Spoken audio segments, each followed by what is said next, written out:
जीवित परमेश्वर प्रभु यीशु मसीह के नाम में हमारे सभी प्रिय भाई बहनों को जय मसीह की। प्रियो, आज परमेश्वर ने हमें एक बार फिर से अवसर दिया है कि उसके चरणों में हम प्रार्थना करने पाएँ, उसके वचन के द्वारा हम प्रभु से बात करने पाएँ। आइए प्रियो, पहले मैं वचन पढ़ूंगी, उसके बाद प्रार्थना करूंगी। आज का वचन पाया जाता है यूहन्ना रचित सुसमाचार, उसका 8 अध्याय 3 पद से लेकर 6 पद तक मैं पढ़ूंगी।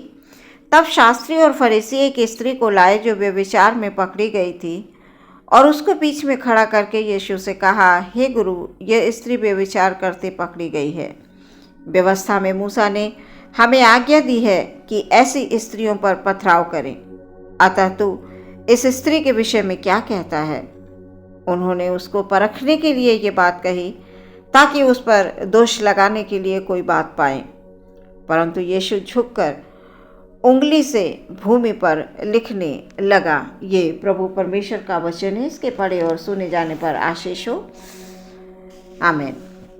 जैसा कि प्रियो, अभी मैंने वचन पढ़ा, यहाँ पर इस वचन में एक स्त्री का वर्णन है कि यहाँ पर वचन में लिखा हुआ है कि वो स्त्री व्यभिचार में पकड़ी गई थी। वचन बताता है कि शास्त्री और फरीसी उस स्त्री को प्रभु यीशु मसीह के पास लेकर आते हैं और ये इस बात को कहते हैं कि ये स्त्री जो है व्यभिचारिणी है।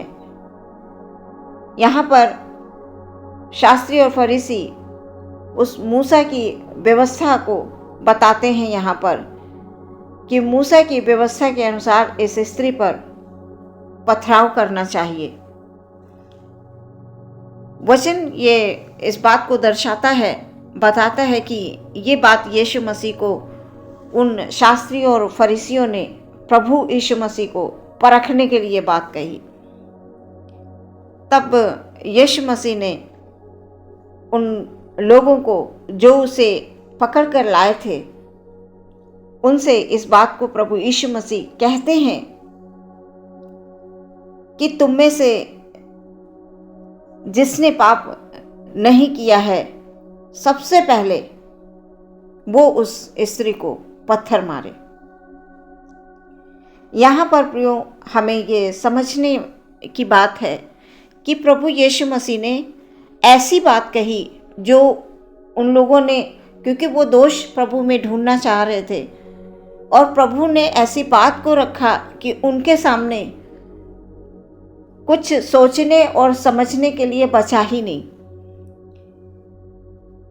प्रभु यीशु मसीह ने उनसे कहा कि तुम में से जिसने भी पाप नहीं किया है, सबसे पहले वो एक पत्थर को उस स्त्री पर मारे। प्रभु यीशु मसीह ने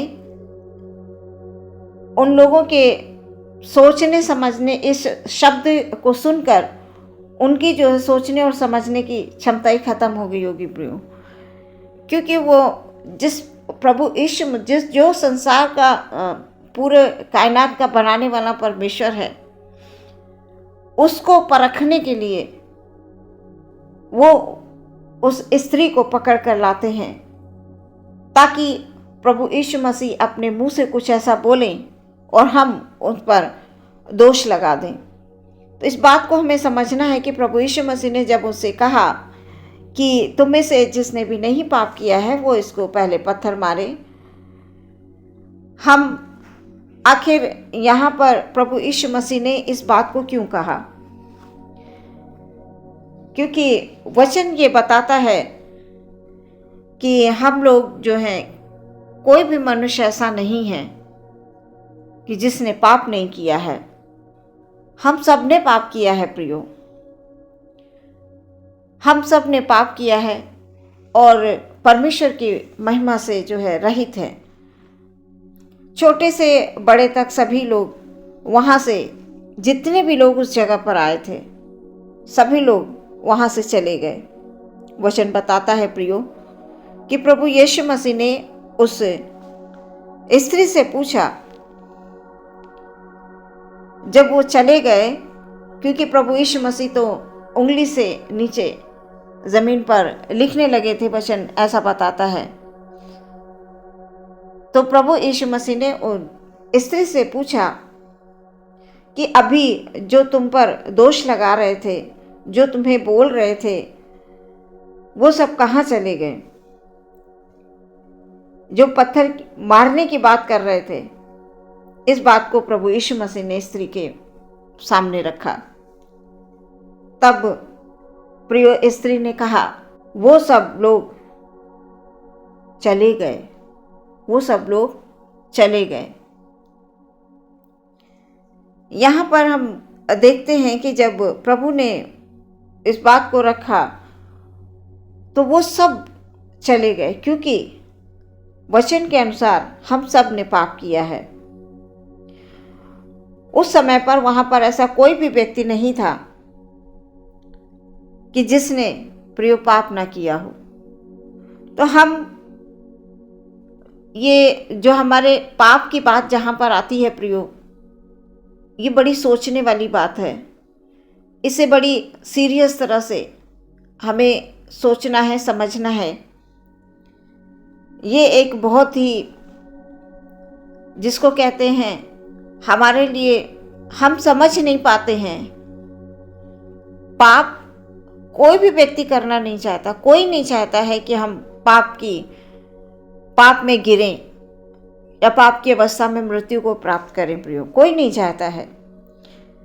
लेकिन जो हमारा वचन, जो पवित्र शास्त्र है, वो हमें पाप के विषय में, पाप के बारे में किस बात, मतलब क्या कहना चाहता है।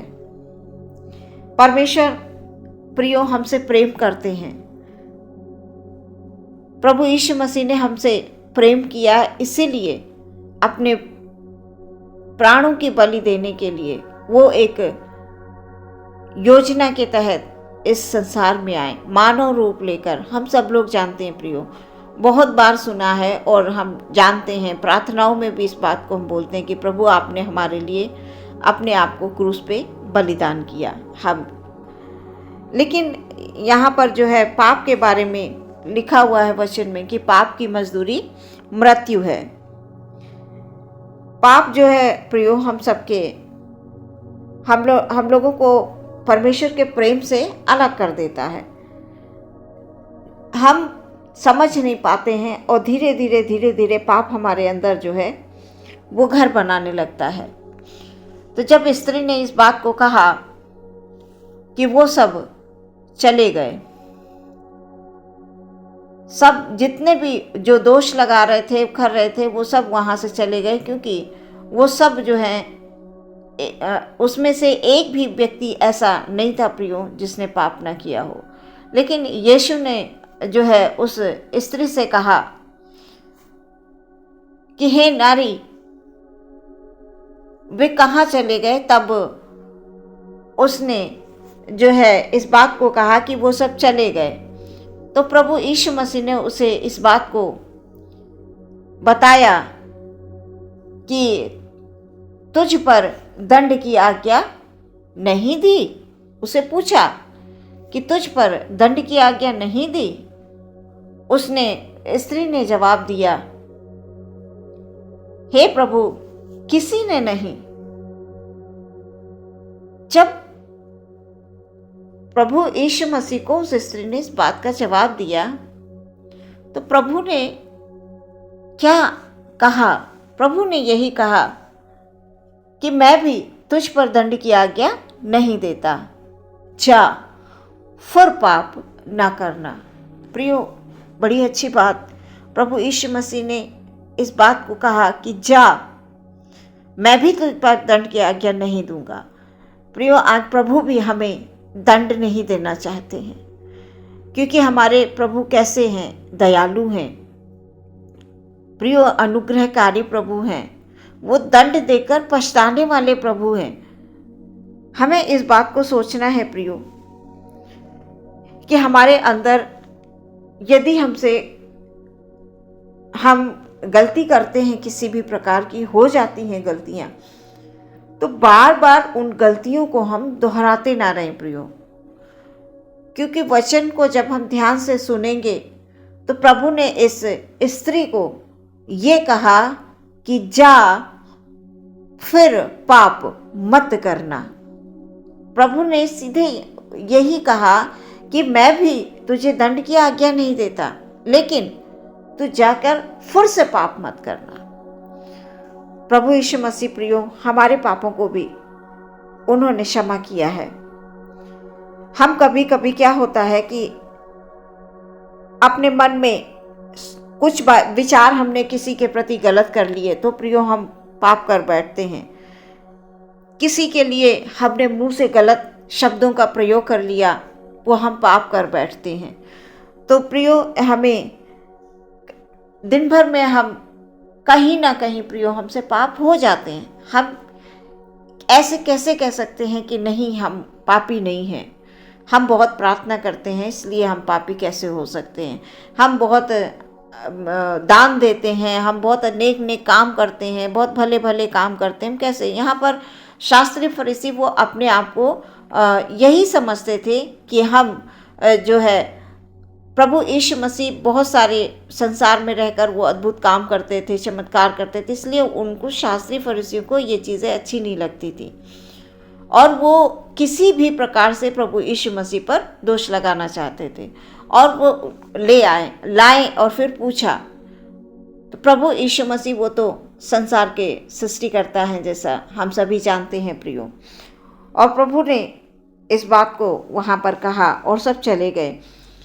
हम कहीं ना कहीं प्रियो मन से भी पाप कर बैठते हैं, कर्म से भी पाप कर बैठते हैं और वचन से भी हम पाप कर बैठते हैं। हम वचन नहीं पढ़ पाते हैं, वचन सुनते नहीं हैं ध्यान से। अगर सुन भी लेंगे तो उस पर हम चल नहीं पाते हैं, क्योंकि हमें लगता है कि ये बहुत कठिन है, ये हमसे नहीं होगा। जब हमने मन में प्रियो ये चीज़ ठान ली कि हमसे नहीं होगा, तो सच में नहीं होगा। जब हम इस बात को कहेंगे कि प्रभु हम ऐसा करेंगे, हम अच्छा काम करेंगे, हम आपकी सेवा करेंगे, हम आपके लिए भजन गाएंगे, हम आपके लिए नेक काम करेंगे, हम अपने जीवन को आपके लिए देंगे, अपने परिवार सहित हम आपकी आराधना करेंगे, हमें अपने मुंह से इस तरह की बातें बोलनी है प्रियो। जो ये वचन हैं हमारे जीवन के लिए एक उत्तम मार्ग को दर्शाते हैं। जिस प्रकार प्रभु यीशु मसीह ने उस स्त्री से ये कहा कि जा, मैं भी जो है तुझ पर दंड की आज्ञा नहीं देता। सच में प्रियो, प्रभु ने हमारे सारे पापों को उठा लिया है। तो इस वचन के द्वारा परमेश्वर आपके और हमारे जीवन में कार्य करे, सफलता को लेकर आए। यदि हमसे अभी तक हमने गलतियां की हैं, तो हम आज इस वचन के माध्यम से इस बात को सीखेंगे कि जैसा प्रभु यीशु मसीह ने उस स्त्री से कहा कि फिर पाप मत करना, जाओ। आज प्रभु यीशु मसीह इस वचन के द्वारा हमसे भी इसी बात को कह रहे हैं कि अभी तक अगर हमसे गलतियां होती आई हैं, अभी तक हमने मुंह से गलत बोला है, अभी तक हमने गलत विचारों को किया है, अभी तक हमने किसी के साथ भलाई नहीं हम कर पाए, हमें मौका ही नहीं मिले। कई बार हम करना चाहते हैं और हमें वो माहौल नहीं मिलता है, वो संगति नहीं मिलती है, वो अच्छे दोस्त नहीं मिलते हैं, जिसकी वजह से हम उन नेक कामों को प्रिय नहीं चाहते हैं, लेकिन हम नहीं कर पाते हैं।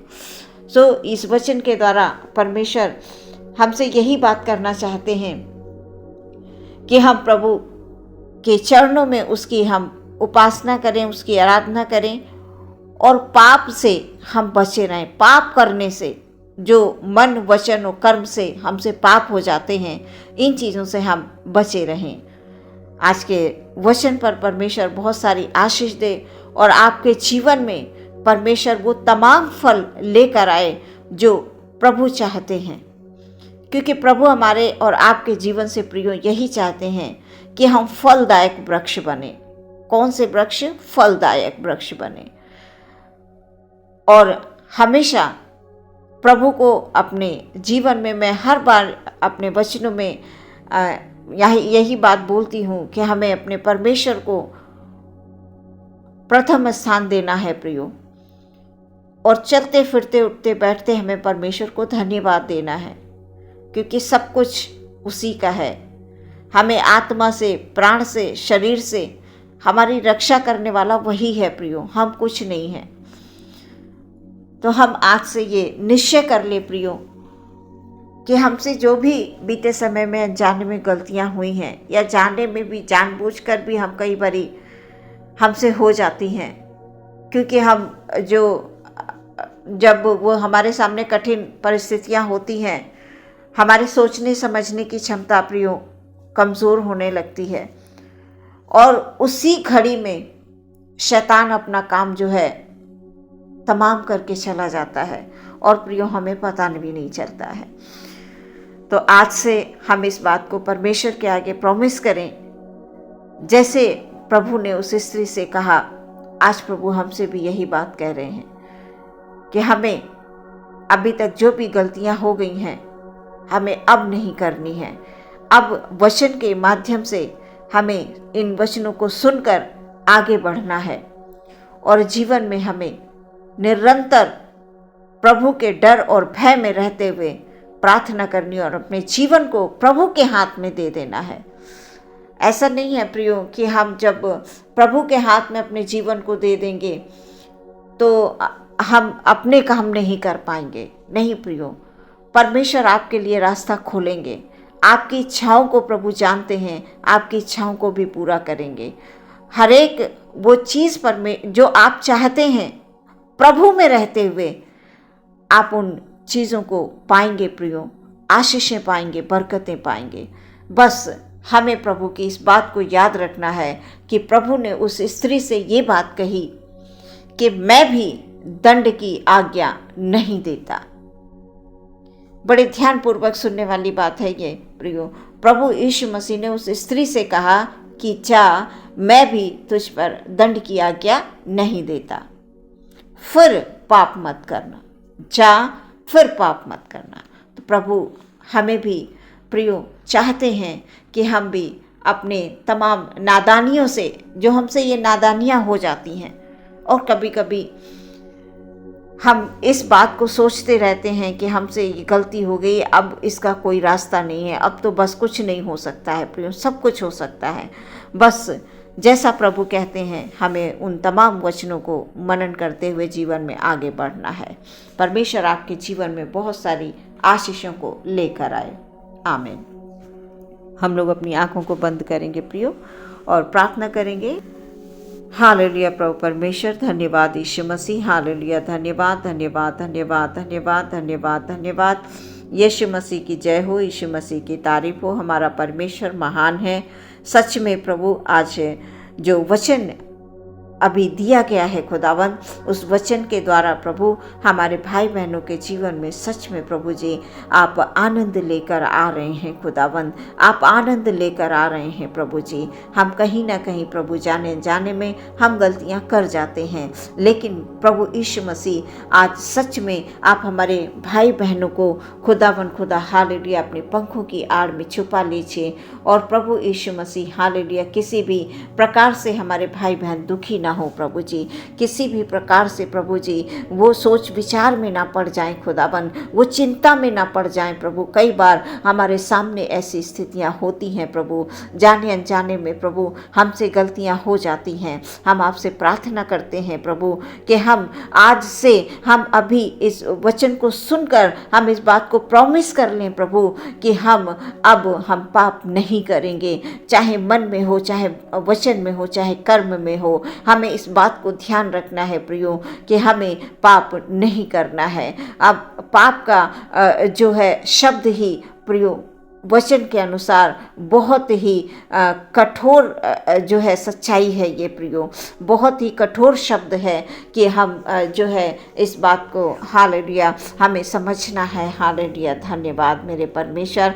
हमारे भाई बहनों के जीवन में प्रभु आपकी ओर से आशीष मिले। यदि कोई बीमार है, परेशान है, दुख में, तकलीफ में है, सबकी प्रभु यीशु मसीह सबके ऊपर अपने बेशकीमती लहू को लगा दें, ताकि हमारा हर एक भाई बहन आपके लहू में सुरक्षित हो। आदर महिमा सम्मान आपको देते हैं, पूरे दिन आपके हाथों में समर्पित करते हुए प्रार्थना मांग लेते हैं मसीह यीशु के नाम से। सुने और ग्रहण करें पिता, आमीन।